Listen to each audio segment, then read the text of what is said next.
Bonjour.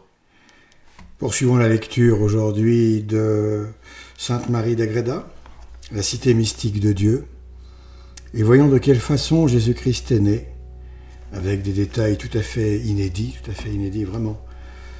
Nous allons voir que la virginité de la Sainte Vierge a été bien entendu conservée, comme ces deux fois, on va dire, et nous allons découvrir comment et pourquoi. De quelle façon donc cette virginité, on va dire corporelle, a été conservée et comment Jésus-Christ en fait est réellement né. Voilà. Donc il s'agit bien du chapitre 10 du 3e tome de l'ouvrage considérable La cité mystique de Dieu. Donc commençons la lecture du chapitre 10. Notre Seigneur Jésus-Christ naît de la Vierge Marie en Bethléem de Judée. Le palais que le souverain roi des rois et le Seigneur des seigneurs avait préparé dans le monde pour loger son Fils éternel incarné pour les hommes était la pauvre et humble cabane ou grotte dans laquelle la très pure Marie et Joseph se retirèrent après avoir été rebutés de ces mêmes hommes, sans en pouvoir obtenir le moindre témoignage de compassion naturelle, comme il a été dit au chapitre précédent. Ce lieu était si misérable que la ville de Bethléem, se trouvant tellement remplie d'étrangers qu'il n'y avait pas assez d'hôtellerie pour les recevoir tous, il n'y eut pourtant personne qui daignât s'en emparer. Parce qu'en effet, il ne pouvait convenir et appartenir qu'au maître de l'humilité et de la pauvreté, notre Seigneur Jésus-Christ et sa très sainte mère. C'est pourquoi la sagesse du Père éternel le leur réserva, le consacrant, avec les ornements de la solitude et de la pauvreté, comme le premier temple de la lumière et la première maison du véritable soleil de justice, qui devait naître pour ceux qui ont le cœur droit de Marie, resplendissante aurore au milieu des ténèbres de la nuit, symbole de celle du péché qui couvrait le monde entier. Alors, le soleil de justice fait référence à Malachie 4:2. L'Auguste Marie et Joseph entrèrent dans cet asile qui leur avait été préparé, et à la lumière que répandaient les 10 000 anges qui les accompagnaient, ils purent facilement reconnaître avec une grande consolation et des larmes de joie qu'il était pauvre, solitaire et tel qu'il le souhaitait. Aussitôt, les deux saints voyageurs se mirent à genoux, louèrent le Seigneur et lui rendirent des actions de grâce pour ce bienfait, n'ignorant pas qu'il leur avait été destiné par les secrets jugements de la sagesse éternelle.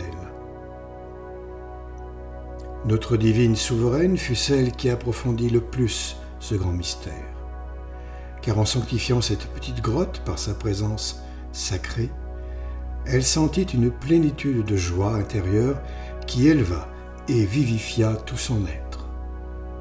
Elle pria le Seigneur de récompenser avec libéralité tous les habitants de la ville qui lui avaient procuré, en lui refusant l'hospitalité, un si grand bonheur que celui qu'elle attendait dans cette pauvre cabane. Elle était pratiquée dans un rocher brut et naturel, où l'art n'avait ménagé aucune commodité, de sorte que les hommes ne la jugèrent propre qu'à y loger le bétail. Mais le Père éternel l'avait choisie pour servir d'abri et de demeure à son propre Fils. Les esprits angéliques, milices célestes qui gardaient sa reine, se rangèrent en ordre comme pour monter une garde dans ce palais royal. Et sous cette forme corporelle et humaine qu'ils avaient prise, il se manifestait aussi à Saint Joseph, car il était convenable qu'il jouît dans cette circonstance de cette faveur, tant pour diminuer sa peine en voyant ce pauvre réduit si bien orné et embelli par les richesses du ciel, que pour calmer et réconforter son cœur et l'élever à la hauteur des événements que le Seigneur préparait cette nuit dans un lieu si méprisé. la grande reine du ciel, qui était informée du mystère dont il devait être témoin, se résolut à nettoyer elle-même cette grotte, qui allait bientôt servir de trône royal et de propitiatoire sacré, afin de ne pas perdre le mérite de cet acte d'humilité et de rendre à son Fils unique un culte de respect. C'était tout ce qu'elle pouvait faire en cette circonstance pour l'ornement de son temple. Le saint époux Joseph, attentif à la majesté de sa divine épouse, qu'elle-même oubliait, pour ainsi dire, en vue de l'humilité, la supplia de ne le pas priver de cet emploi qui maintenant lui revenait. Et la prévenant, il commença à balayer et nettoyer tous les endroits de la grotte, sans qu'il pût néanmoins empêcher notre humble souveraine de le seconder. À leur tour, les saints anges, témoins presque confus dans leur forme humaine et visibles de cette pieuse lutte de l'humanité de leur reine, se hâtèrent avec une sainte émulation d'aider à la besogne, ou, pour mieux dire, ils nettoyèrent en très peu de temps cette grotte, la mirent dans un état de propreté décente et la rendirent toute parfumée. Saint Joseph alluma du feu avec les petits instruments dont il était muni à cet effet. Et comme le froid était grand, ils s'en approchèrent pour recevoir quelques soulagements. Ensuite, ils entamèrent pour souper les frugales provisions qu'ils avaient, et ce fut avec une joie inexprimable, quoique la reine de l'univers se trouvât à cette heure si proche de ses divines couches, tellement absorbée dans le mystère qu'elle n'aurait rien mangé si ce n'eût été pour obéir à son époux. Après avoir mangé, ils rendirent grâce au Seigneur selon leur coutume. Ils employèrent quelques instants à cette prière et à s'entretenir des mystères du Verbe incarné. Mais bientôt, la très prudente Vierge reconnut que ses très heureuses couches étaient fort proches. Elle engagea son époux Joseph à prendre quelques repos, parce que la nuit était déjà bien avancée. L'homme de Dieu obéit à son épouse et la supplia d'en faire autant, et pour lui en donner le moyen, il ajusta et garnit avec les hardes qu'il portait une crèche assez large, pratiquée dans l'air de la grotte pour servir aux animaux qui s'y réfugiaient. Puis, laissant l'auguste Marie s'installer dans ce petit lit, il se retira dans un recoin de l'entrée où il se mit en oraison. Il y fut aussitôt visité de l'Esprit divin, et il sentit une force aussi douce qu'extraordinaire qui le ravit en une extase, où lui fut montré tout ce qui arriva cette nuit dans la grotte fortunée. Car il demeura dans ce ravissement sans avoir aucun usage de ses sens, jusqu'à ce que sa divine épouse l'appelât. Certes, ce mystérieux sommeil envoyé à Saint Joseph fut bien plus sublime et plus heureux que celui d'Adam dans le paradis. Confère Genèse 11, 21. La reine des créatures, étant dans la crèche, fut au même moment excitée par une forte vocation du Très-Haut et par une douce et efficace transformation qui la transporta au-dessus de tout ce qui est créé, et elle ressentit de nouveaux effets du pouvoir divin. Car cette extase fut une des plus rares et des plus admirables de sa très sainte vie. Bientôt, elle s'éleva plus haut encore pour arriver à la claire vision de la divinité par de nouvelles lumières et par des propriétés spéciales que le Seigneur lui accorda, dans le genre de celles que j'ai fait connaître en d'autres rencontres. Par ses dispositions, le voile lui fut ôté et elle vit Dieu intuitivement, avec tant de gloire et de plénitude de science que ni les hommes, ni même les anges, ne sauraient ni l'exprimer, ni le comprendre. La connaissance des mystères de la divinité et de la très sainte humanité de son Fils, qu'elle avait reçu dans les autres visions, lui fut renouvelée, et elle découvrit d'autres secrets renfermés dans le sein de Dieu, cette source inépuisable. Je n'ai pas de terme capable de rendre ce que j'en ai appris par la divine lumière, car la grandeur et l'abondance de la matière ne fait qu'affaiblir et amoindrir mes paroles. le Très-Haut annonça à sa mère vierge qu'il était temps qu'il sortît de son sein virginal pour venir au monde, et en quelle manière la chose devait s'accomplir. Notre très prudente souveraine connut dans cette vision les sublimes raisons et les très hautes fins qui déterminaient des œuvres si ineffables et des mystères si profonds, tant du côté du Seigneur que de celui des créatures, pour qui directement tout était ordonné.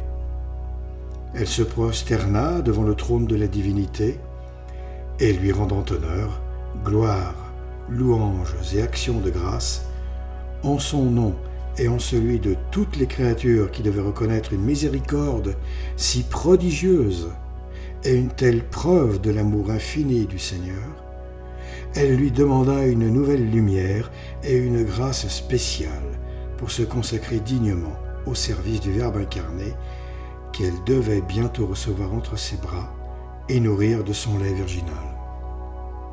La bienheureuse Marie fit cette demande avec une très profonde humilité, parce qu'elle comprenait la sublimité d'un ministère aussi nouveau que l'était celui d'allaiter et de traiter comme mère un Dieu fait homme, et parce qu'elle se jugeait indigne d'un tel office dont les plus hauts séraphins n'étaient pas capables de s'acquitter. Mère de la sagesse, elle considérait et pesait toutes ces choses avec prudence et avec humilité. Et c'est parce qu'elle s'abaissa jusqu'à la poussière, parce qu'elle s'anéantit en la présence du Très-Haut, qu'il l'éleva, lui conféra de nouveau le titre de sa propre mère et lui ordonna d'exercer cet office et ce ministère en qualité de mère légitime et véritable, en le traitant comme fils du Père éternel, mais en même temps comme fils de ses entrailles. Tout cela pouvait bien être confié à une telle mère, et ce seul mot renferme tout ce que je ne saurais expliquer par mes paroles. La très pure Marie jouit plus d'une heure de cette vision béatifique, dont il plut au Seigneur de la gratifier immédiatement avant sa divine délivrance.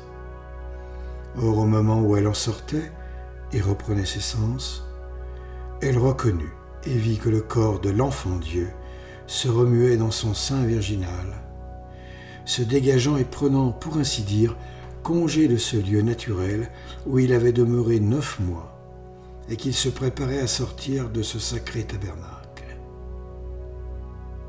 Ce mouvement de l'enfant, loin de causer aucune douleur à la Vierge Marie, analogue à celle qu'éprouvent les autres filles d'Adam et d'Ève lorsqu'elles enfantent, la jeta dans les transports d'une joie ineffable, de sorte que son âme et son très chaste corps ressentirent des effets si divins et si sublimes qu'ils surpassent tout ce que l'entendement créé peut concevoir. Son corps, resplendissant d'une beauté céleste, se spiritualisa au point qu'elle ne paraissait plus une créature humaine et terrestre. Son visage lançait des rayons de lumière, comme un soleil brillant de tout son éclat. Une majesté merveilleuse était répandue sur toute sa physionomie, et son cœur était enflammé d'un fervent amour de Dieu. Elle se tenait à genoux dans la crèche, les yeux élevés au ciel, les mains jointes contre la poitrine, l'esprit perdu dans la divinité qui la transformait. C'est dans cet état, en sortant de ce divin ravissement, que notre très auguste souveraine donna au monde le Fils unique du Père et le sien, notre Sauveur Jésus, Dieu et homme véritable, à l'heure de minuit, un jour de dimanche et en l'année de la création du monde, que l'Église romaine enseigne être 5199, et il m'a été déclaré que cette supputation est certaine et exacte. Tous les fidèles présupposent plusieurs autres circonstances miraculeuses de ce divin accouchement. Toutefois, comme ils n'eurent point d'autres témoins que la Reine du Ciel elle-même et ses courtisans, on ne peut les savoir tout en détail, excepté celles que le Seigneur a manifestées de diverses manières à sa Sainte Église en général, ou en particulier à quelques âmes. Or, comme il y a, je crois, des opinions contraires sur ce sujet, qui est très relevé et de tout point vénérable.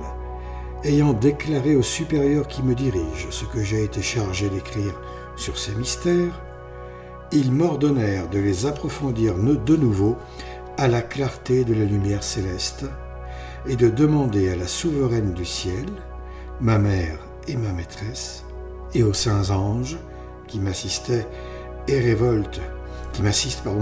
résolvent les difficultés que je rencontre, quelques particularités dont l'indication était nécessaire pour compléter le récit des couches sacrées de Marie, mère de Jésus notre Rédempteur.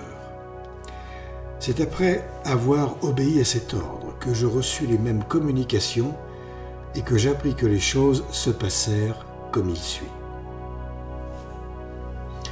À peine la mère toujours vierge fut-elle sortie de la vision béatifique dont je viens de parler, que le soleil de justice, le Fils du Père éternel et le sien, naquit d'elle, radieux de beauté et de pureté, la laissant dans son intégrité virginale, toujours plus consacrée et plus divinisée, car il ne fit que traverser, sans aucune altération matérielle, les parois du tabernacle immaculé, de même que les rayons du soleil pénètrent une glace de cristal sans l'ébrécher et la rendent plus belle et plus éclatante.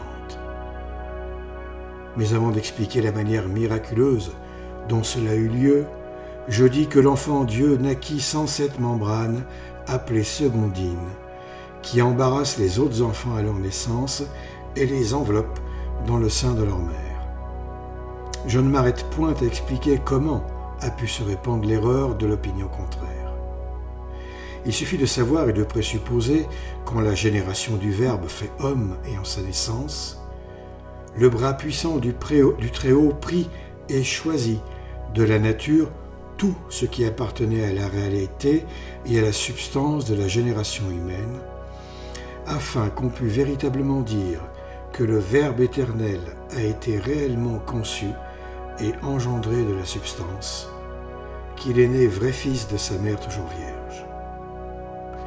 Quant aux autres conditions, qui sont simplement accidentelles et non point essentielles à la génération et à la naissance, on doit en écarter de notre Seigneur Jésus-Christ et de sa très sainte mère, non seulement celles qui proviennent du péché originel ou actuel, ou qui s'y rattachent, mais encore beaucoup d'autres qui ne dérogent point à la substance de la génération ou de la naissance, et qui renferment dans les termes de la nature soit quelque chose d'impur, soit quelque chose de superflu, qui n'était pas nécessaire pour qu'on pût appeler la Reine du ciel Mère véritable et notre Seigneur Jésus-Christ son propre Fils, et qu'on pût dire qu'il est né d'elle. En effet, ces suites du péché ou ces opérations de la nature n'étaient essentielles ni à la réalité de l'incarnation humaine de l'enfant Dieu, ni à son office de Rédempteur et de Maître, et tout ce que n'exigeait pas l'accomplissement de ces trois fins, et dont d'ailleurs l'exemption devait contribuer à la plus grande excellence de Jésus-Christ et de sa très pure mère, il ne faut l'admettre ni pour l'un ni pour l'autre. Quant aux miracles qui furent nécessaires pour cela, il n'y a pas lieu de les marchander, ni avec l'auteur de la nature et de la grâce, ni avec celle qui fut sa digne mère, prévenue, ornée et toujours comblée de ses faveurs. Car la droite du Tout-Puissant n'a cessé de l'enrichir en tout temps de grâce et de dons, et a mis en elle tout ce qu'une simple créature était capable de recevoir. En conséquence, il ne dérogeait point à la qualité de mère véritable que Marie, demeurant toujours vierge, fut vierge en concevant et enfantant par l'opération du Saint-Esprit. Sans doute, la nature eût pu perdre ce privilège sans lui faire commettre aucun péché. Mais en ce cas, la divine mère eût été privée de la plus rare et de la plus insigne excellence. Or, pour qu'il n'en fût point ainsi, pour que rien ne lui manquât, le pouvoir de son très saint Fils lui accorda encore cette grâce exceptionnelle. L'enfant Dieu eût pu naître aussi avec cette tunique ou membrane qui enveloppe les autres enfants, Mais cela n'était point nécessaire pour qu'il naquît comme fils de sa mère légitime. Et c'est pourquoi il ne l'emporta point en sortant du sein virginal et maternel. Cet enfantement ne paya pas non plus à la nature les autres tributs humiliants auxquels est assujetti celui de toutes les mères dans l'ordre commun de la naissance. Il n'était pas juste que le Verbe fait chair passât par les lois ordinaires des enfants d'Adam. Au contraire, il devait résulter du mode miraculeux de sa naissance, qu'il fut privilégié et exempt de tout ce qui eût pu être matière de corruption ou d'une moindre pureté.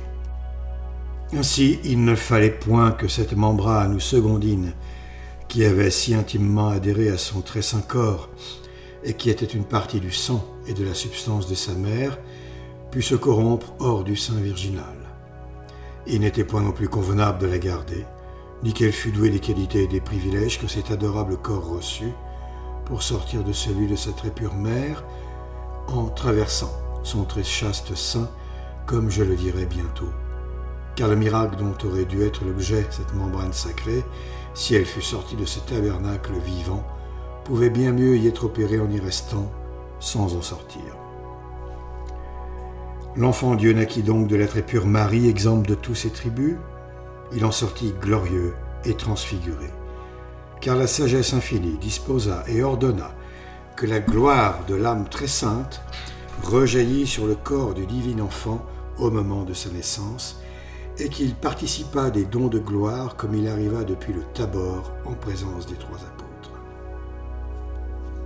Ce prodige ne fut pourtant pas nécessaire pour traverser le très chaste sein de la mère, tout en le laissant intact dans son intégrité virginale. Car Dieu eût pu, sans ses dons, opérer d'autres miracles par lesquels l'enfant serait né, en laissant sa mère toujours vierge, ainsi que le disent les saints docteurs, qui ne découvrirent point d'autre mystère dans cette nativité. Mais la volonté divine ordonna que la bienheureuse mère vit la première fois son fils, homme-dieu, glorieux en son corps, et cela pour deux fins. L'une, pour qu'à la vue de cet objet divin, la très prudente Vierge comprit avec quel profond respect elle devait traiter son fils, Dieu et homme véritable, quoiqu'elle en eût déjà été instruite. Le Seigneur voulut lui procurer par ce moyen, en quelque sorte expérimental, une nouvelle infusion de grâce, proportionnée à la connaissance qu'elle acquérait par ses propres yeux de l'excellence divine de son très doux Fils, de sa majesté et de ses grandeurs. L'autre fin de ce prodige fut de récompenser la fidélité et la sainteté de l'auguste mère, de sorte que ses yeux très purs et très chastes, qui s'était fermé à tout ce qui était terrestre pour l'amour de son très saint Fils, le vissent à l'instant même de sa naissance, avec une si grande gloire, et obtinssent avec cette joie le prix de leur inviolable pureté. L'évangéliste saint Luc rapporte que la Mère Vierge, ayant enfanté son fils premier-né, l'enveloppa de l'ange et le coucha dans une crèche. Il ne déclare point qu'il le lui mit entre les mains, récemment sorti de son sein virginal, parce que cela n'entrait point dans le plan de son récit. Mais les deux princes, Saint Michel et Saint Gabriel, furent chargés de cette mission. Car comme ils assistaient au mystère sous une forme humaine et corporelle, à l'instant où le Verbe incarné, traversant par sa propre vertu le très chaste sein de Marie vint au monde, ils le reçurent entre leurs mains à une distance convenable et avec une vénération sans égale. Et en la manière que le prêtre expose l'hostie sacrée aux adorations du peuple, ces deux ministres célestes présentèrent aux yeux de la bienheureuse mère son fils glorieux et resplendissant. Tout cela ne dura que quelques instants. Or, au moment où les saints anges présentèrent l'enfant Dieu à sa mère, le fils et la mère se regardèrent réciproquement, et dans ce regard elle blessa le cœur du très doux enfant, et fut en même temps ravie et transformée en lui. Et se trouvant entre les mains des deux princes célestes, le roi de l'univers dit à sa divine mère : « Ma mère, devenez semblable à moi, car je veux, en échange de l'être humain que vous m'avez donné, vous en donner dès aujourd'hui, par des grâces plus sublimes, un autre tout nouveau, qui fasse, par une parfaite imitation, ressembler une sainte créature à moi qui suis Dieu et homme. La très prudente mère répondit : Attirez-moi, Seigneur, et nous courrons après vous à l'odeur de vos parfums. Ici furent accomplis plusieurs mystères des cantiques. Et l'enfant Dieu et sa mère vierge se livrèrent aux autres divins colloques qui y sont rapportés, tels que ceci : Mon bien-aimé est tout à moi, et je suis tout à lui, et ses regards se tournent vers moi. Vous êtes belle, ma bien-aimée, vos yeux sont des yeux de colombe. Mon bien-aimé, c'est vous qui êtes beau. Et tant d'autres que pour les citer, il faudrait étendre ce chapitre au-delà de justes bornes. En même temps que l'auguste Marie entendait ces paroles de la bouche de son bien-aimé fils, les actes intérieurs de son âme très sainte, unis à la divinité, lui furent découverts, afin qu'elle devint semblable à lui en les imitant. Ce fut là le plus grand bienfait que la très fidèle et très heureuse mère reçut de son Fils homme et Dieu véritable, non seulement parce qu'il le lui continua dès ce jour jusqu'à la fin de sa vie, mais parce qu'il servit d'un exemplaire vivant sur lequel elle modela la sienne avec toute la ressemblance qui était possible entre une simple créature et le Verbe incarné. Aussitôt, notre divine souveraine reconnut et sentit la présence de la très sainte Trinité, et elle ouït la voix du Père éternel qui disait : « Celui-ci est mon Fils bien-aimé, en qui je me plais uniquement. »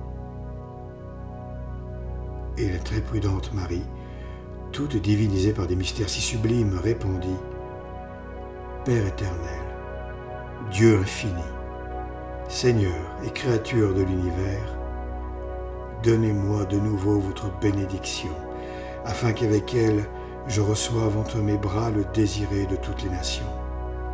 Et apprenez à la fidèle esclave de votre divine volonté à s'acquitter malgré son indignité de l'office de mère. » À l'instant, elle entendit une voix qui lui disait : « Recevez votre Fils unique, imitez-le et allaitez-le. Et sachez que vous devez me le sacrifier quand je vous le demanderai.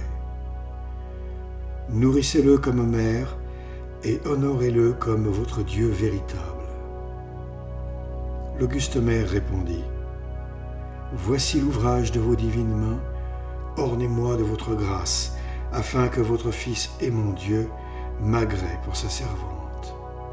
Que, fortifié par votre grand pouvoir, j'ai le bonheur de lui rendre mon service agréable, et que je ne commette point une témérité si, humble créature, je porte entre mes mains et je nourris de mon propre lait mon Seigneur et mon Créateur. » Après ces entretiens si remplis de mystères célestes, l'enfant Dieu suspendit le miracle, ou plutôt continua de nouveau celui qui ôtait à son très saint corps les dons de gloire, en les arrêtant dans son âme, de sorte qu'il se montra tout à coup en son être naturel et passible. Sa très pure mère le vit dans cet état, et l'adorant en l'humble posture où elle était avec une très profonde révérence, elle le reçut des mains des saints anges.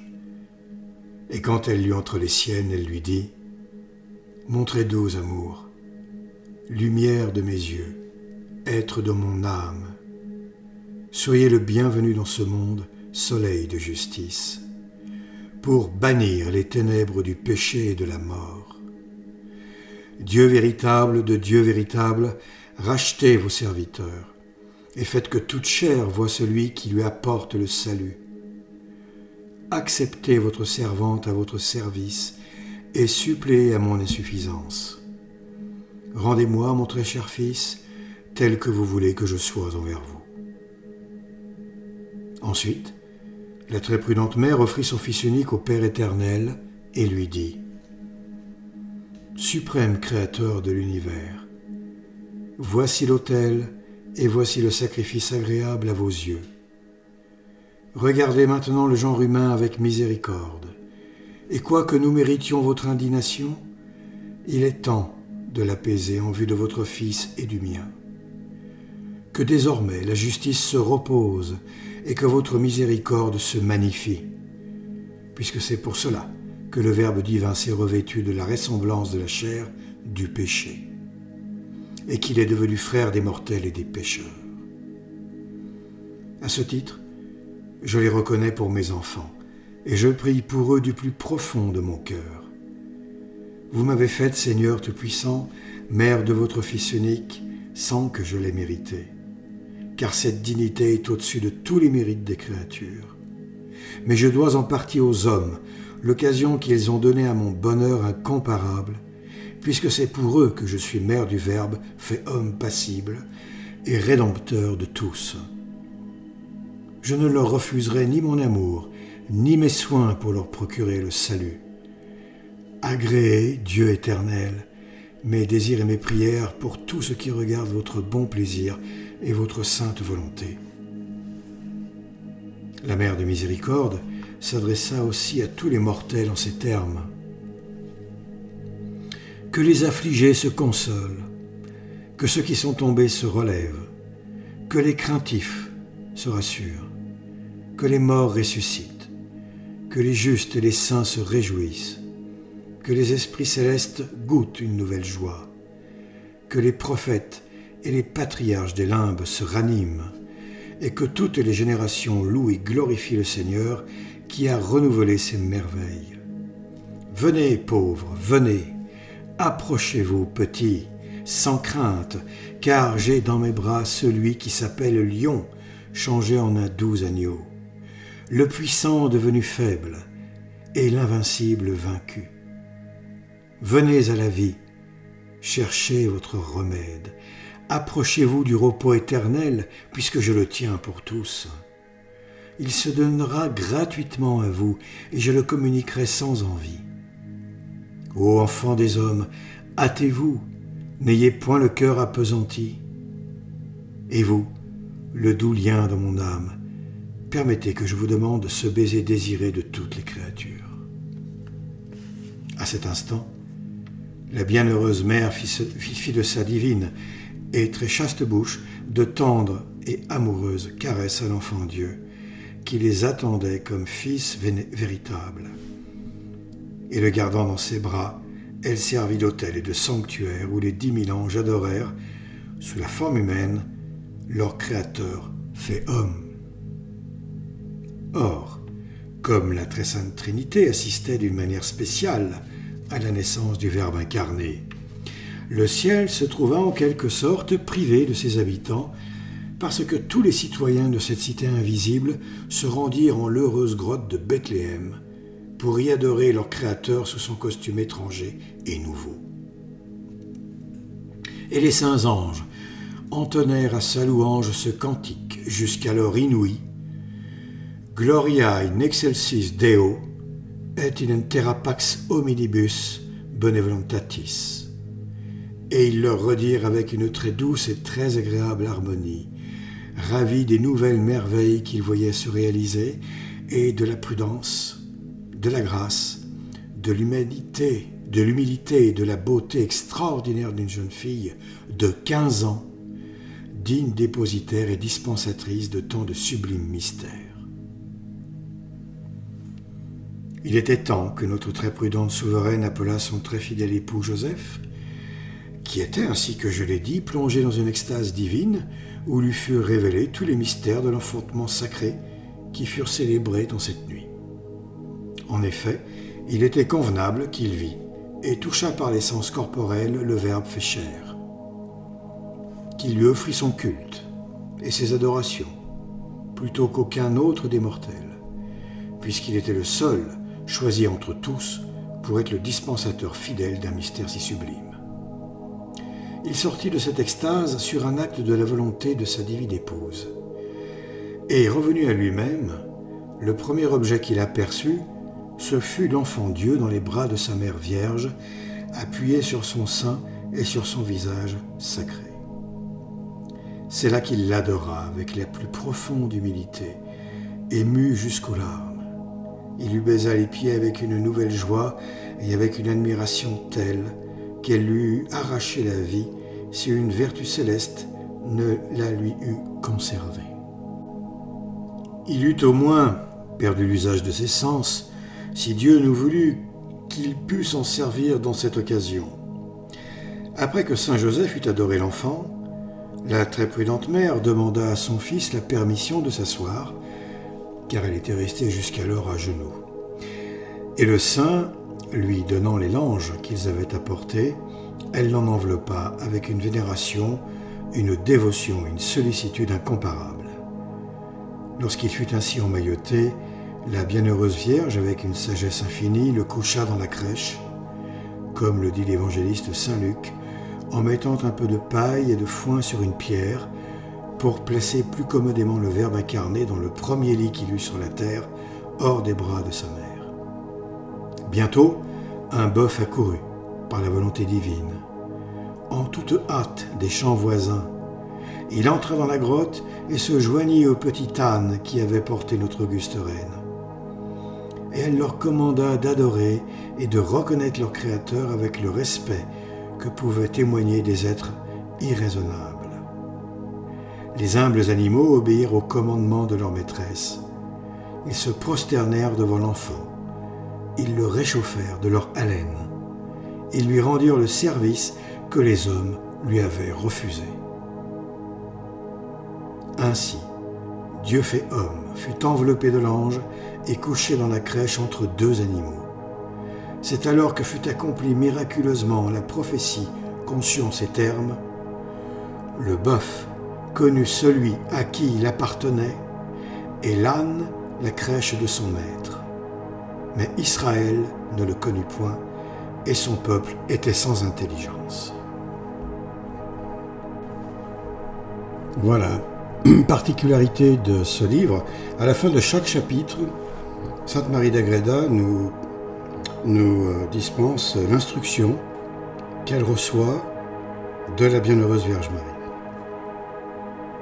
Alors là, nous allons lire l'instruction que Sainte Marie d'Agreda a reçue à la suite de ce chapitre concernant la naissance précisément de Jésus-Christ. C'est donc la Sainte Vierge qui parle. Ma fille,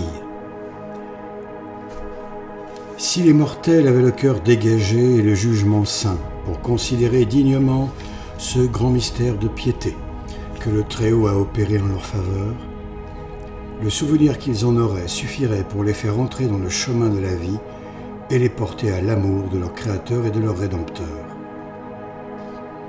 Car si les hommes qui sont capables de raison en usaient avec la dignité et la liberté convenables, qui d'entre eux serait assez insensible et assez endurci pour ne pas s'attendrir à la vue de son Dieu fait homme et humilié au point de n'être pauvre, méprisé, inconnu, dans une crèche, entre des bêtes brutes, sans autre secours que celui d'une mère pauvre et rebutée par la folie et l'arrogance du monde. Avec la connaissance d'une si haute sagesse et d'un mystère si sublime, qui pousserait la témérité jusqu'à aimer la vanité et jusqu'à se livrer à l'orgueil que le Créateur du ciel et de la terre abhorre et condamne par son exemple. On ne pourrait non plus avoir horreur de l'humilité, de la pauvreté, du dénuement que le Seigneur lui-même a aimé et choisi afin d'enseigner le véritable moyen d'acquérir la vie éternelle. Il y en a fort peu qui s'arrêtent à méditer cette vérité et cet exemple.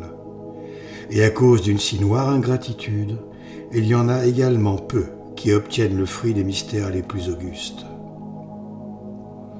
Mais si mon très saint Fils s'est montré si bon et si libéral envers vous, en vous éclairant de la connaissance de tant de faveurs admirables qu'il a accordées au genre humain, vous devez, ma très chère fille, bien considérer vos obligations et peser comment et combien vous devez agir par la lumière que vous recevez. Or, pour vous faire correspondre à ce devoir, je vous exhorte de nouveau à oublier tout ce qui est terrestre, à le perdre de vue à ne désirer et à n'accepter du monde que ce qui peut vous en éloigner et vous cacher à ses habitants, afin qu'ayant le cœur libre et débarrassé de toutes les affections terrestres, vous vous disposiez à y célébrer les mystères de la pauvreté, de l'humilité et de l'amour de votre Dieu fait homme. Apprenez avec quel honneur, quelle crainte et quel respect vous le devez traiter, par l'exemple que je vous ai donné quand je le tenais entre mes bras. Vous pratiquerez ces leçons quand vous le recevrez dans votre sein par la participation au vénérable sacrement de l'Eucharistie, où réside le même Dieu et homme véritable qui naquit de mes entrailles. Dans cet auguste sacrement, vous le recevez et vous le possédez véritablement d'une manière si intime qu'il se trouve en vous avec la même réalité que je l'avais, que je le portais, quoique sous une forme différente. Je veux que vous excelliez en cette humble vénération et en cette sainte crainte, et que vous sachiez que quand Dieu entre dans votre bouche sous les espèces sacramentelles, il vous dit aussi ce qu'il me disait. Devenez semblable à moi, comme vous l'avez appris et rapporté. Sa descente du ciel pour naître sur la terre dans la pauvreté et dans l'humilité, pour y vivre et mourir en donnant de si rares exemples et en enseignant le mépris du monde et de ses fausses promesses, doit, ainsi que l'intelligence des œuvres du Seigneur, à laquelle il vous a élevé en vous favorisant des plus hautes lumières, être pour vous une voix vivante que vous écoutiez, l'âme profondément recueillie et dont vous graviez les leçons dans votre cœur. C'est ainsi que vous pourrez vous approprier avec un pieux discernement les bienfaits communs et vous convaincre que mon très saint Fils et mon Seigneur veut que vous les receviez avec la même reconnaissance que s'il était descendu du ciel pour vous racheter, vous toute seule, et pour opérer toutes les merveilles et enseigner la doctrine qu'il a laissée dans sa sainte Église, uniquement en votre faveur. Voilà, fin de l'enseignement de la Sainte Vierge. C'est à méditer, tout cela, je crois, il y a matière. Je vous dis à bientôt pour la suite de la lecture, sans doute. Merci, à bientôt.